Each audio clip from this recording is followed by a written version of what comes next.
like any other. At Aldinga Beach, the annual South Australian Spearfishing Championships are set to begin.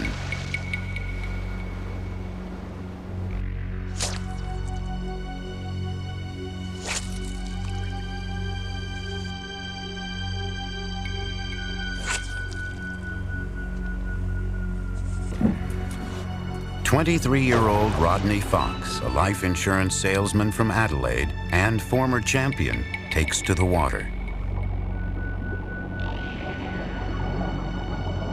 He sets his sights on a large reef fish.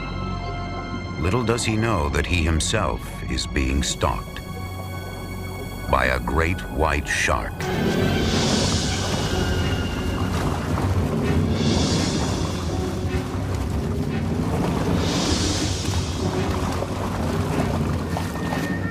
Through a series of near miracles, Rodney Fox arrives at Royal Adelaide Hospital in under an hour.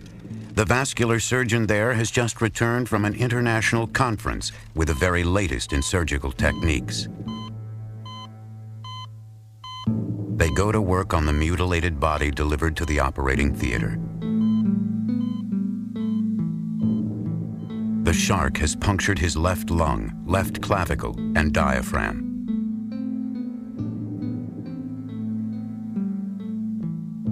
The jaws have bitten through all his ribs, gouged skin and muscle from his left side, and exposed several major organs. According to one surgeon, had Rodney arrived 5 minutes later, he would have bled to death.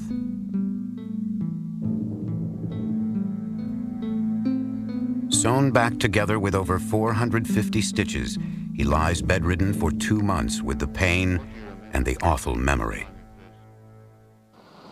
Do you hope to continue skin diving one day? I'll get in the water somewhere sometime, but I don't know whether I'll go in this gulf here where there's been 2 or 3 attacks in the last few years. That was Rodney Fox then. And this is Rodney Fox now.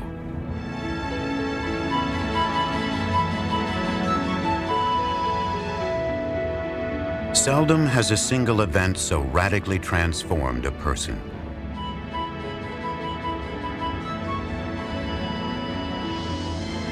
In a way, the great white shark that attacked him 30 years ago took his young life, but gave him another.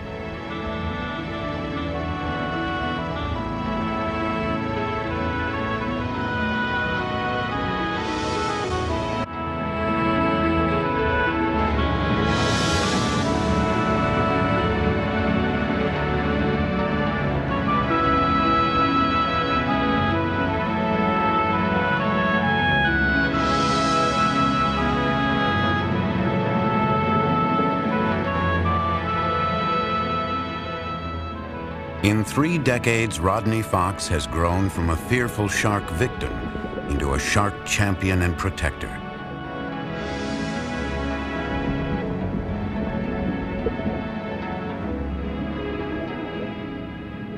I think the sharks and the shark world is really beautiful and interesting, but the shark gets a raw deal, and people just hate it because they don't understand and they fear it. I love to see them flying and gliding through the water, and I think that most people would really enjoy it too if they realised they weren't going to be eaten alive. This from a man who was himself nearly eaten alive. Rodney's life since the attack has been a continuous challenge to overcome his fear by facing it.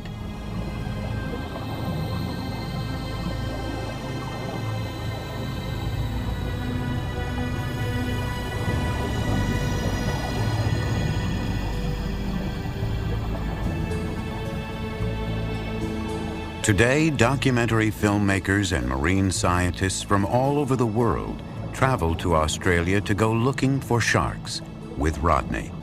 His knowledge of living sharks is unparalleled. Marine biologist Eugenie Clark.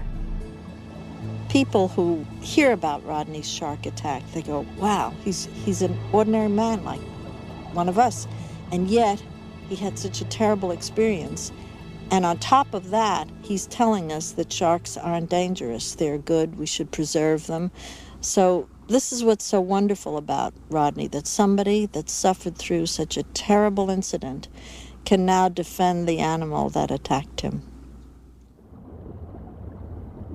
It wasn't always that way.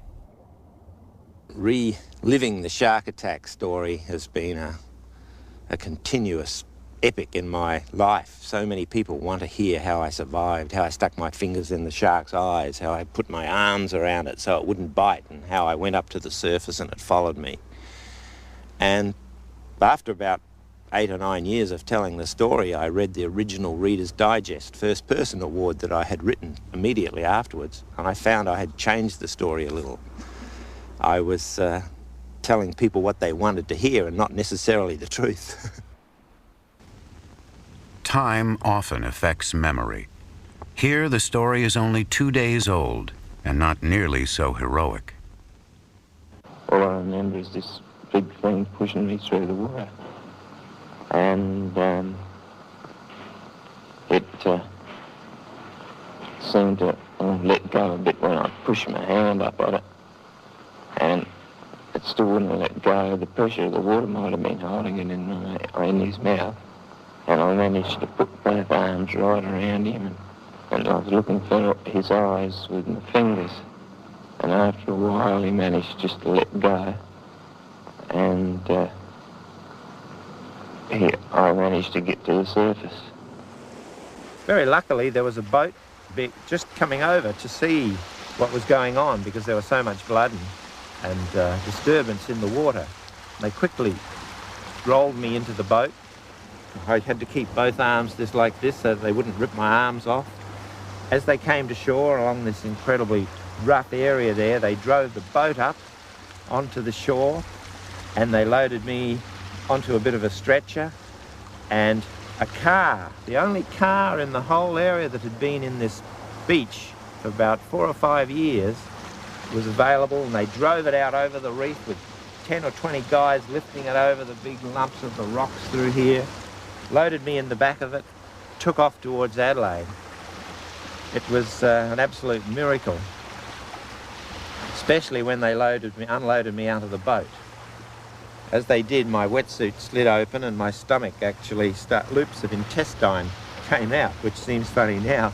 I've got a good friend who actually tells me quite every now and again that he stuffed them back in with his fingers and they bunched me up. Oh, it was his chest. Rodney's wife, Kay. But I didn't know how bad it was for many days afterwards. But by then he was up and breathing and talking, and so, you know, it's only later when they tell you all the things that were wrong, you realise just how close it was. But everyone in the hospital thought he was dying. But I knew he wasn't. His attack drew worldwide attention. Rodney became a sensation almost overnight. The public notoriety would set his life on a brand new course.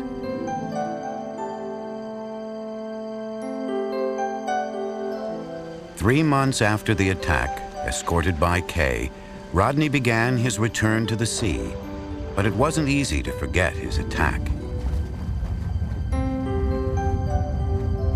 The fear of the sharks when I went back in the water was huge. My first time my head went underwater, I imagined in my mind sharks running in from all directions, and I said, "Stop it, you've got to control that." Things would never exactly return to normal for Rodney. His love of the sea was now overshadowed by a terrible fascination with his old nemesis, the shark. In 1965, he helped organize the first expedition to track the great white. The adventure became a docudrama. But danger in the unknown makes man himself the quarry of the most savage hunter of the deep.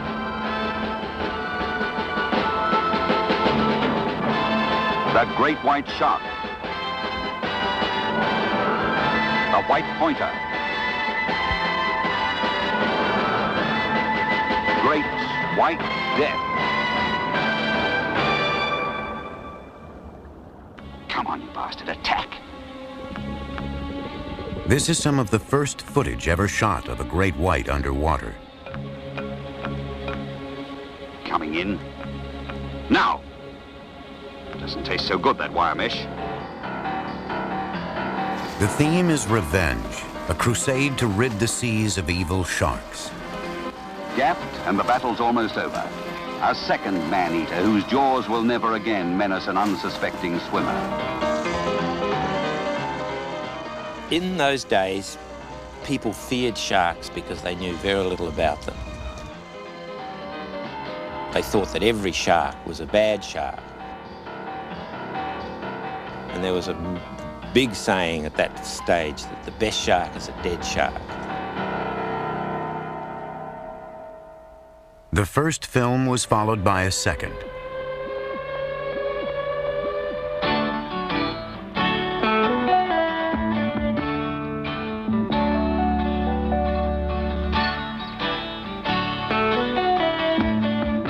Attacked by a killer shark is about Rodney, his attack and recovery. Again, it shows Rodney wielding a spear gun, bent on revenge. Time out to reload. The cartridge inside the head explodes on contact. The tremendous concussion is transmitted into the body, killing instantly. But it does twist the truth just a little. I wasn't really after revenge. What I was frightened of was going back in the water and being bitten again. And so I was quite keen to try out the new explosive powerhead that had been invented. And I went underwater and I shot some of these sharks on film to show that man could protect himself in the water. Rod's on a killing frenzy, intoxicated with his success of overriding his fears. This is exactly the scene he had been in need of. In fact, Rodney's attitude was beginning to change, a fact obscured by the dramatic film script. I didn't realize or understand much at that time, but I thought that's not the right attitude. We've got to look at it further than that. We've got to learn more about them and understand them and learn to live with them. As Rodney's appreciation for the great white began to grow, so too did his expertise as a shark tracker. In 1969, he was called into work on a shark movie unlike any that had gone before. Has that cage been checked out? Film producer Peter Gimble turned to Rodney to deliver the sharks for his cameras. Well, generally, after they've had a taste, they start really to tear into things and really start to be active. And then you'll let us get in the water. I'll push you. The result, the critically acclaimed documentary Blue Water, White Death. In the crew was diver cameraman Stan Waterman. The two men would become lifelong friends. It's got to be 12. Oh, yeah, he's been 12. Look at him, man. Rodney had already done 2 films about the great white, and Rodney probably knew more about how to chum in the great white. Very important, that chumming, the putting out of what is called burley in Australia, to attract him, so that Rodney was the natural man to set up the scene for us. Rodney didn't have a cage back then. Gimble had the cages. Rodney knew where to find the burley, the chum, and set up the boats. And way back then at the beginning, Rodney was your man in Australia if you wanted to film the great white.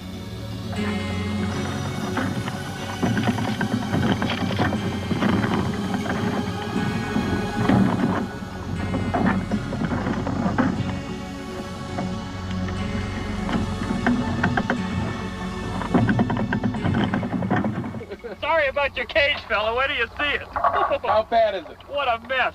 What's he bent the cage up, Stan? Oh, where do you see? The carnage of earlier films was not repeated. Blue Water, White Death marks the beginning of a new kind of relationship between white sharks and human beings, one that allows the sharks to survive the encounter.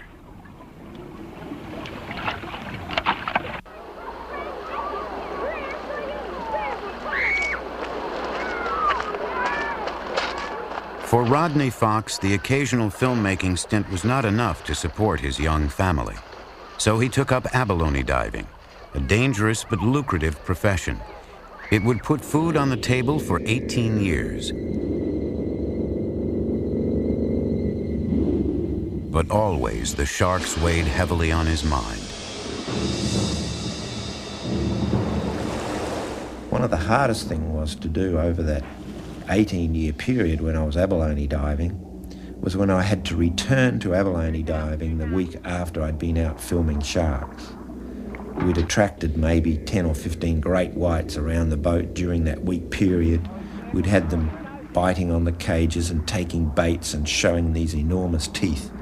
And when the film crew had left and everything had quietened down, I had to make my living again and go back in the water, only a few miles from where we'd seen all these sharks.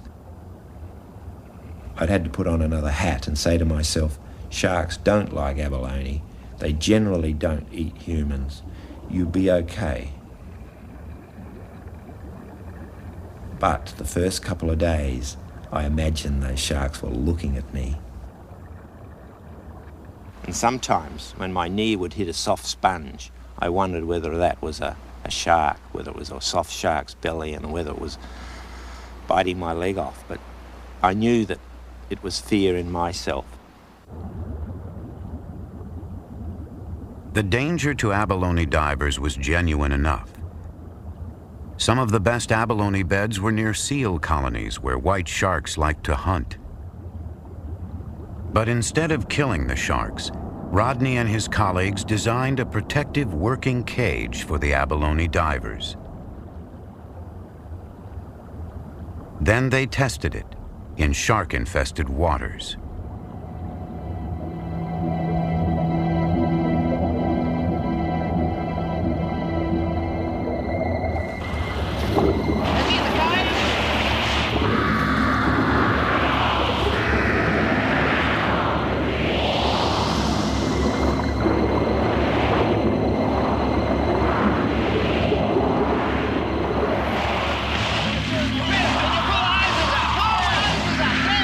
Watch out for that. Come on, quick. Hurry up. Quickly. Pull back again. It really proves that that cage is safe to abalone dive out of, because you've been involved with 5 sharks down here swimming around, attacking it, and they've only taken the hose. And if you've got enough air to survive and you can get up to the surface, you'll be safe. Exactly, yeah. Makes the adrenaline pump, doesn't it? The adrenaline really started to pump in 1974 when Rodney was contracted to coordinate the filming of live sequences for the greatest shark film of all time. He had had experience with filming great whites in the wild, but Jaws was a different kind of project.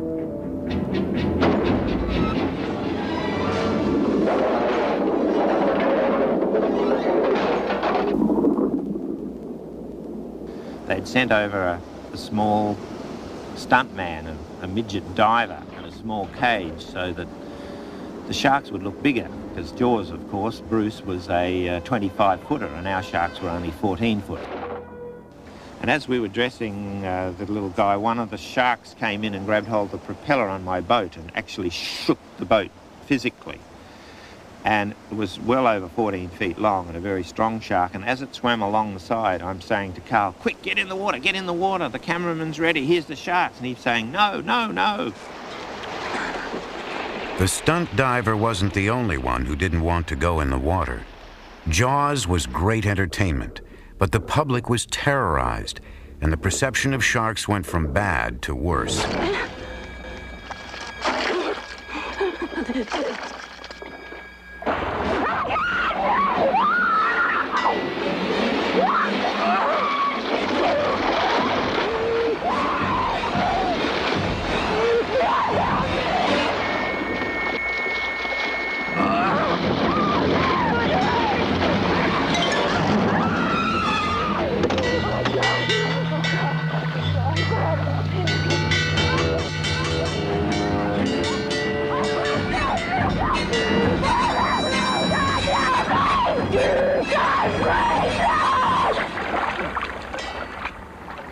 Nobody realised at that time that it was going to be a horror film that was going to frighten so many people, including a lot of my friends, out of the water. I had people say to me, I wouldn't even go in the bath now after seeing the film Jaws. For Rodney, Jaws was the turning point, the moment he finally realized that the sharks needed a champion, and so he set out to debunk the old myths.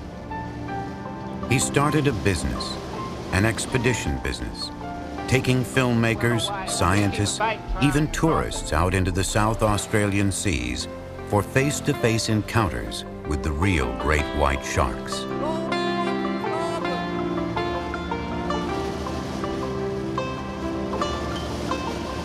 These days, his business serves two ends. It contributes to marine science, and it satisfies Rodney's rather large appetite for adventure. Some experience, I tell you. This scientific expedition will drop anchor in the Neptune Islands off the rugged coast of South Australia to find, film, and study great white sharks.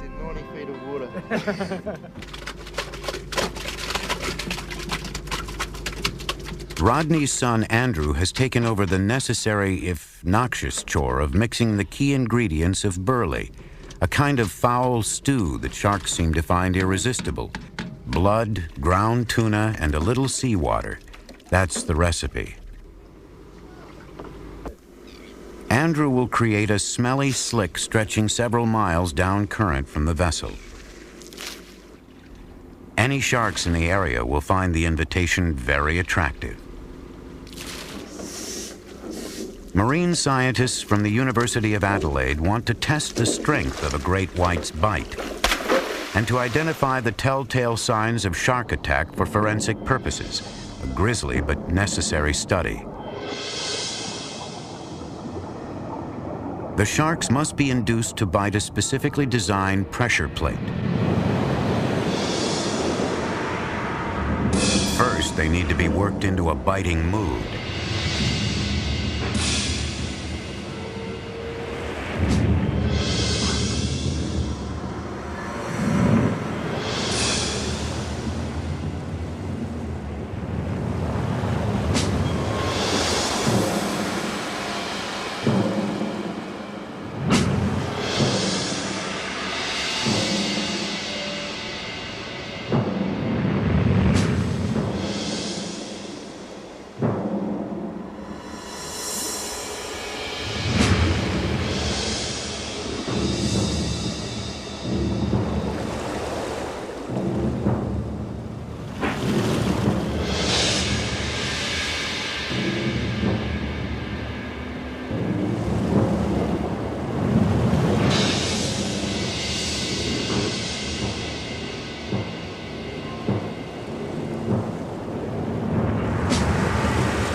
We're ready now to throw her in? Yes.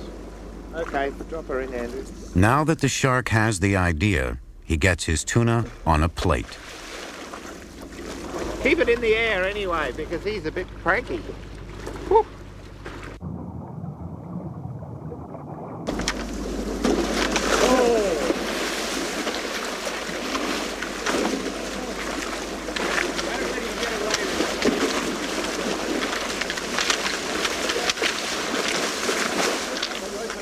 Running tests on the great white sharks in the wild is always unpredictable.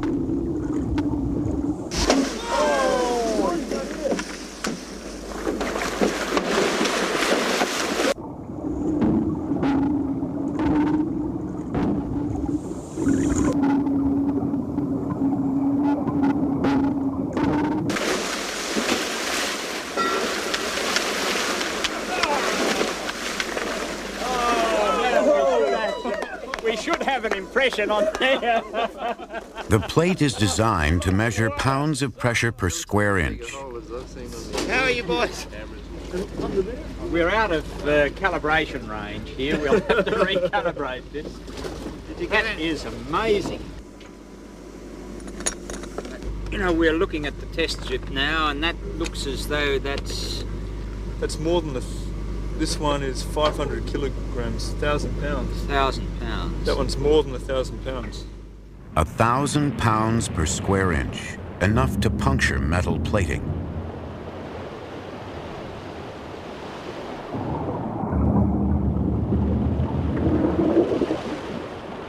But what exactly is it that draws a great white and prompts it to bite? Is it the smell of prey, or the sight of it, or the vibrations it sends through the water? That's a crucial question for divers, so Rodney helped set up another experiment. What I hope to do here is to really work out whether the great white sharks are interested in humans, whether they can actually see that there is a shield, an unseen shield there, whether they can detect that, and whether they may be interested in the fish or sound, and whether just to see just what they are interested in. They swim around and around so many times the cages without biting, and we haven't had any true results. In order to test sight, Rodney will use a cage of 1/4-inch Lexan plastic to give the sharks a clear view of his shape. An underwater speaker will test for sound, broadcasting low-frequency vibrations to simulate the vibrations made by moving prey. Intermittent.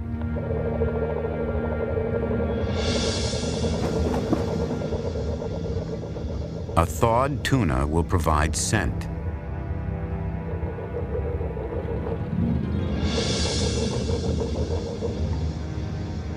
Will the shark show any clear preference? Which one will attract them the most?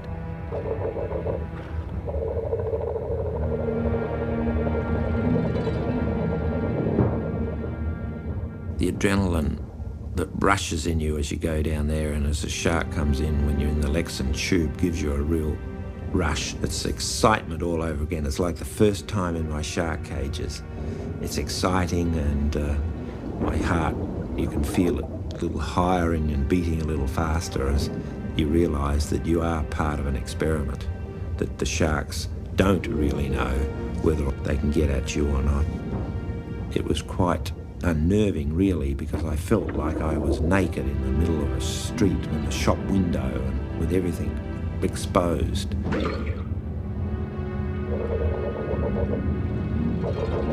Again and again, the circling sharks pass Rodney by and return to the source of the sound vibrations. The proof is clear. At close range, underwater vibrations, not sight or smell, are what attracts the shark. Rows of sensory cells along the shark's flank are especially attuned to these stimuli.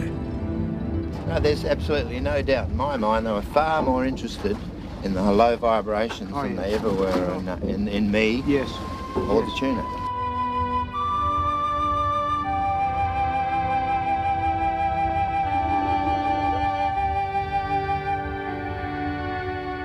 The more Rodney has studied them, the more he has come to learn about sharks.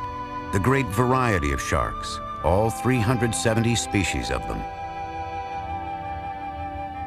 I get lots of pleasure from looking at the different species of sharks, from the carpet shark that lays on the bottom with his frilly mouth,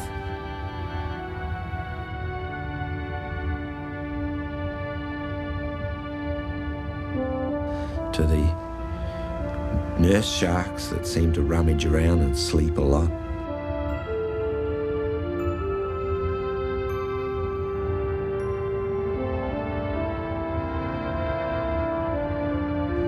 To the beautiful whaler sharks and the bull sharks and the silky sharks and there's so many, the mako sharks and the great white sharks.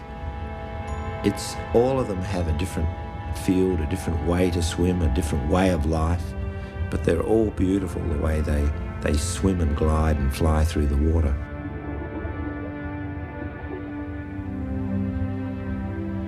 And the biggest and most mysterious of all, the whale shark.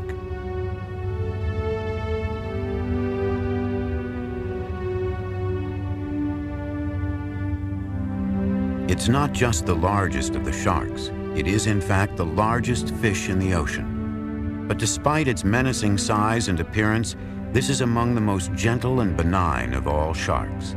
It eats plankton, not people.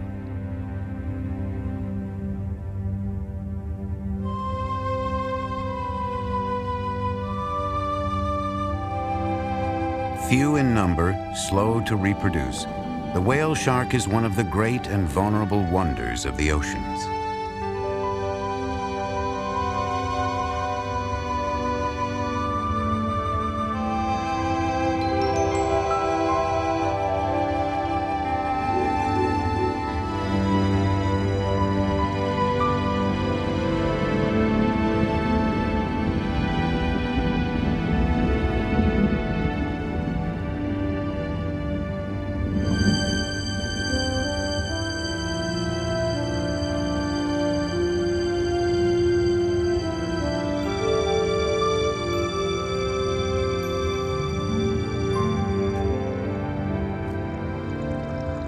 Whale sharks, to the diver, have been one of the greatest pinnacles of sharks in all the oceans of the world.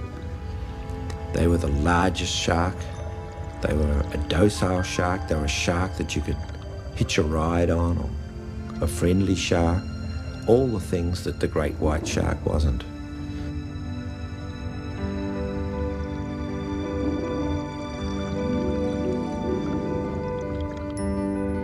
Growing to over 50 feet and 20 tons, the whale shark is so big that it supports other fish, like these remora. They hitchhike harmlessly on the whale shark and eat the food it leaves behind. Ironically, the most visible fish in the ocean is also one of the least understood.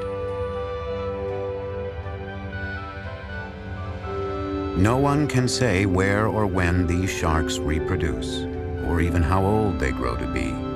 But some scientists believe they live as long as we do, roaming the tropical oceans in search of food and occasionally each other.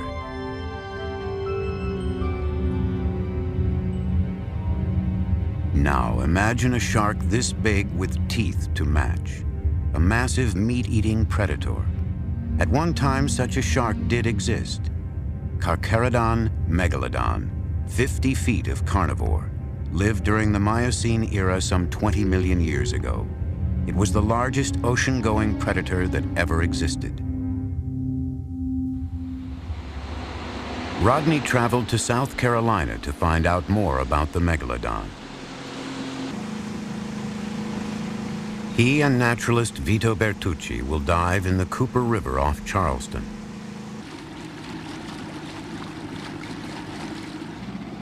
It's a dangerous dive, but this was a hunting and dying ground for Carcharodon megalodon, and his fossilized teeth lie embedded in the river bottom.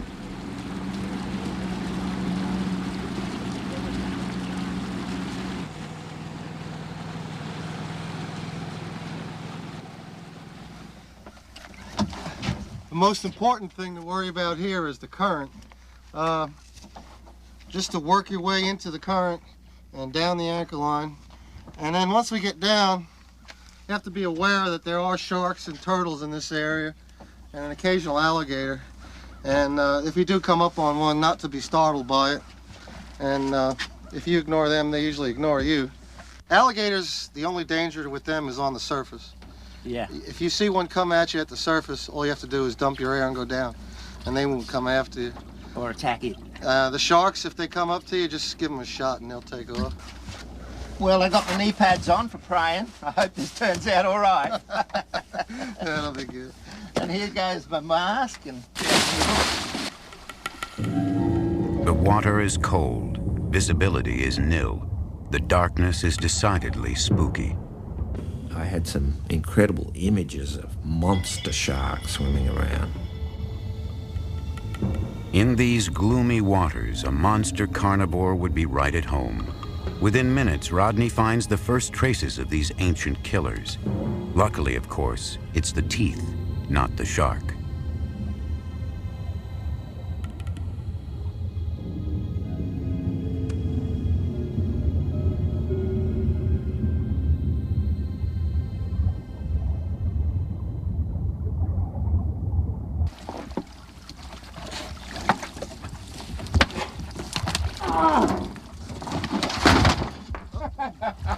You okay? yeah, fine. I don't know if I can get up here very easy. That's the best way. Just leave your gear on the floor. How do I get this helmet off? Oh, I feel a bit like Houdini. Why are they different colours? This one was in the sand. On the sand? Yeah, in the sand, and these were in the mud. In the mud, like a bit further away. Yeah. You know, when I was heading down there with you for the first time, I thought, what am I doing here? It was dark and crazy, and I'm pulling and I'm spinning sideways on the rope down there. And it was only when I saw the bottom come up slowly that I realised there was a steady bottom there. And I thought, I can't give up now because I can't get back in the boat. and then I went on, and then when I saw that first half a tooth down there, I thought, oh, this is what he is. And then I started looking, and I forgot about all the problems of that you told me about down there, and started looking for teeth. And, you know, you can get carried away. Down in Jacksonville, Florida, Cliff Jeremiah is taking Vito's fossil teeth and reconstructing a megalodon shark jaw. It will be the largest shark jaw in the world, big enough to swallow a small car. And it has an entire set of properly matched teeth.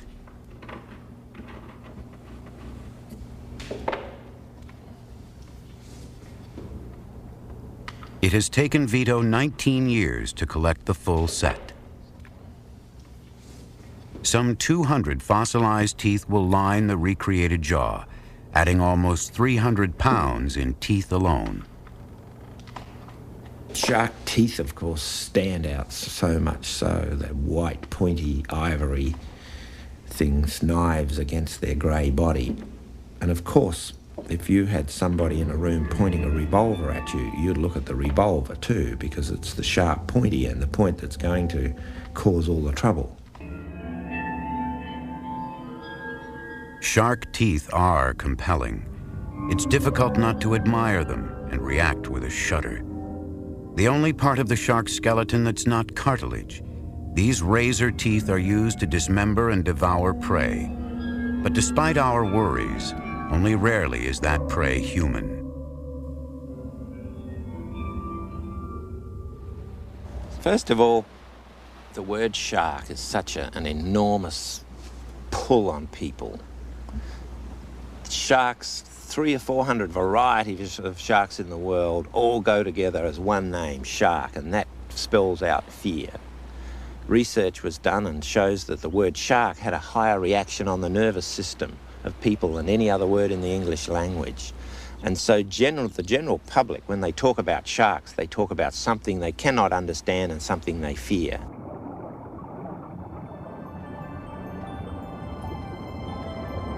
In fact, sharks are not all scary.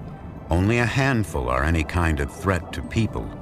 What they are is vitally important to the oceans. As top predators, they help maintain the entire balance of the underwater world.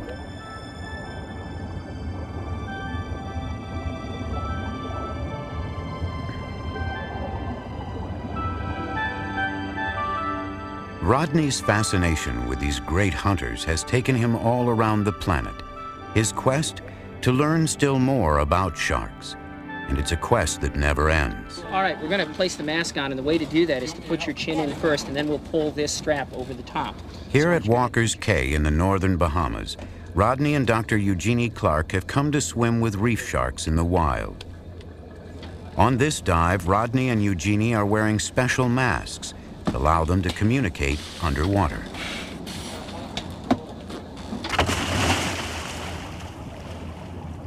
No metal cages, no Lexan tubes, just to swim alongside the sharks, to show that if you know what you're doing, you have nothing to fear.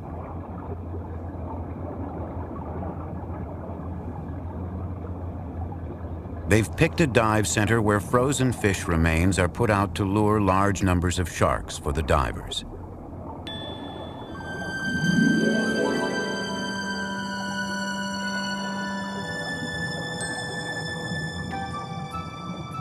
It's just beautiful to be here and watch them. The nurse sharks are the first to arrive. They certainly don't seem to be paying any attention to us, do they?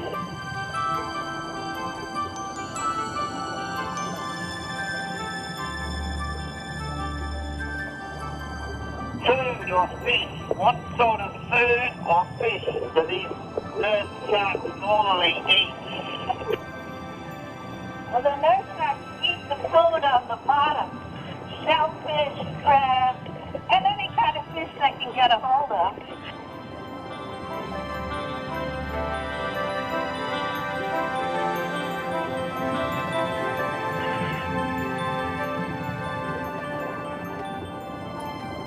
Jeannie, eat your hair. What can it? They're trying to eat your hair, Jeannie. Trying to eat my hair?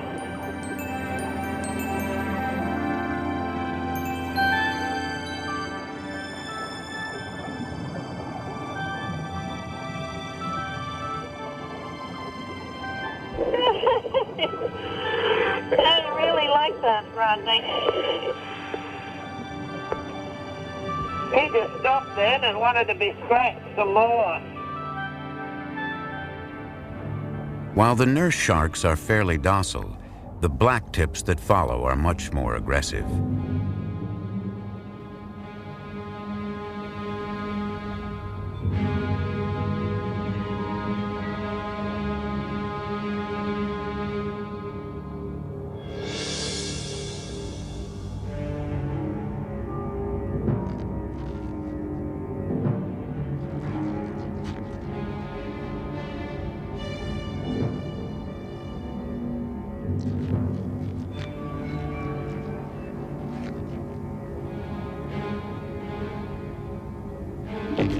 That one just tried to bite me on the camera, so I suppose they are dangerous.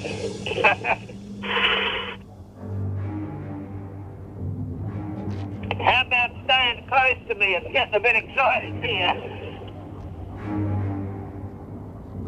How many species do you think we've seen, Jeannie? Well, it looks like 3 species for sure. The gray reef, or the reef shark as it's called in the Caribbean. A lot of these nurse sharks, and then the blacktip. I don't know if they're 2 species or one of the blacktips.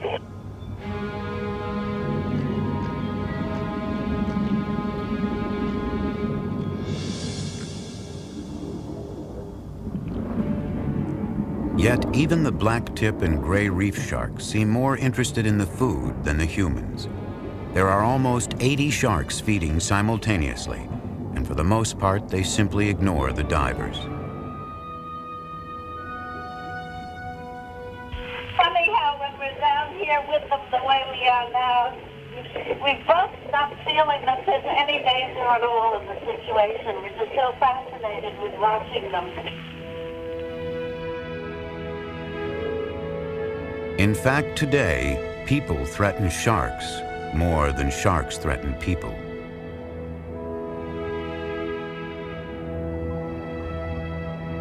Sharks are being killed, sometimes purely out of hate. They don't even use them. There's some of the shark tournaments where they just go out and kill sharks. But I think we're getting away from that. There's too much now in television and magazine articles and books, and people like Rodney Fox who are telling people what good sharks can be, and who are living examples of how, if you understand a shark, you can go on swimming with them and they're not to be feared and hated. They're just sniffing like little puppy dogs, aren't they? Some sharks you can swim with, some you can't. It takes some education, experience, and common sense to figure out which ones are safer than others.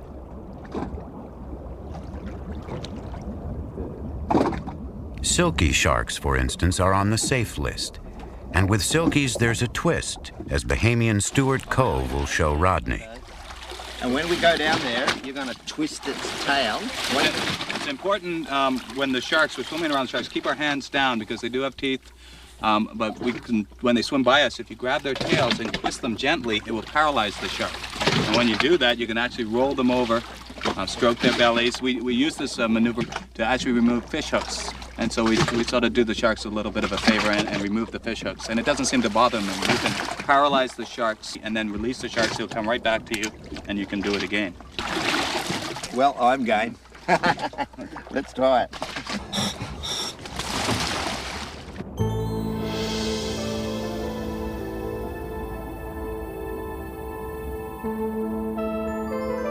Silky sharks are so called because instead of the usual rough shark skin, theirs is smooth, as silk. Reaching up to 9 feet in length, they inhabit the waters off Nassau to the south of Walker's Cay.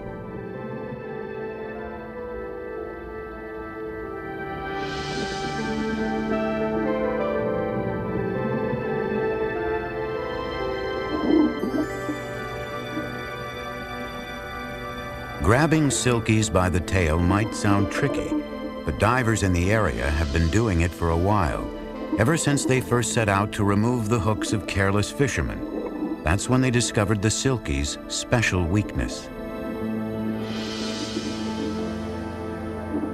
It's called tonic immobility, and it's a quirk of the shark's nervous system. A kind of temporary paralysis brought on by twisting the shark's tails and flipping them over.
I can't believe this. Those sharks are so friendly. They're right behind you. They're all around. That's incredible. I never experienced anything like that before. So silkies are friendly. Nurses are okay. What about any others? You got any other dangerous sharks? We got no dangerous sharks in the Bahamas. Yeah? Unfortunately, 2 weeks ago, we had a longline boat come into our area and target our shark dive. And out up in the reef area on the inland sites, and caught 35 of our shark population, and they all had different names, and they were like our kids. It was like having your pet dog killed, and we had a great affinity, a great affection for all these wonderful sharks. Well, after that great white shark got me, I really knew nothing about sharks, and here you are, you know, this is one of the 350 varieties of sharks in the world. And you just have to find out which ones are potentially man-eaters, or man-biters, as they say. I'm less frightened now than I was before my shark attack, because I've learnt to find out which ones are dangerous and which ones aren't, which ones you can handle, which ones you can swim with. I think they're beautiful. Hi, Joe. Felicity. Margaret, boys and girls, many different shapes and sizes. Come on.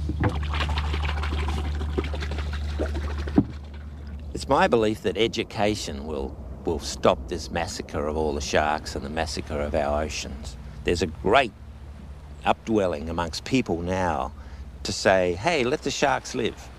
Let's learn more about them. Let's find out how we can enter the waters without having to kill them all off. And it's the education of our younger people now, and I see a large uprising of it.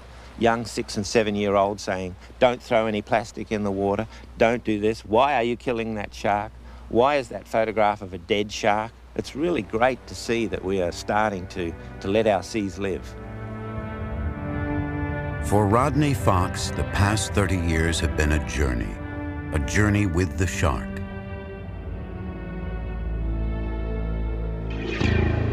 It was a voyage that started in one terrible instant.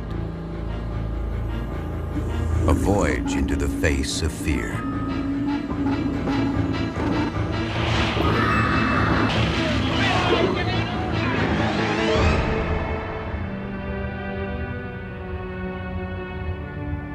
Over 30 years, Rodney has traveled from terror and death to understanding and life.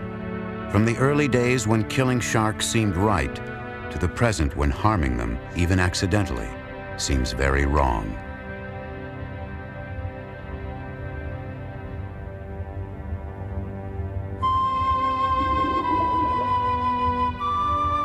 In a way, he was chosen on that awful day 30 years ago to speak for the sharks.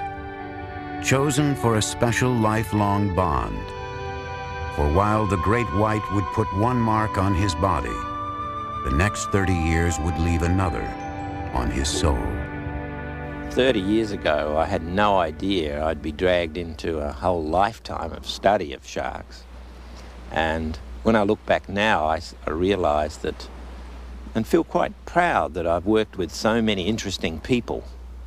And what I've tried to do over that period of time is to get the respected filmmakers and the scientists that know what they're talking about to learn more about the great white and get them to portray that the shark isn't a bad shark, that we have to learn to live with it and not just kill it. And I look back over 30 years to find that slowly it's been happening and working, and all of the people agree with my philosophy. Let the sharks live.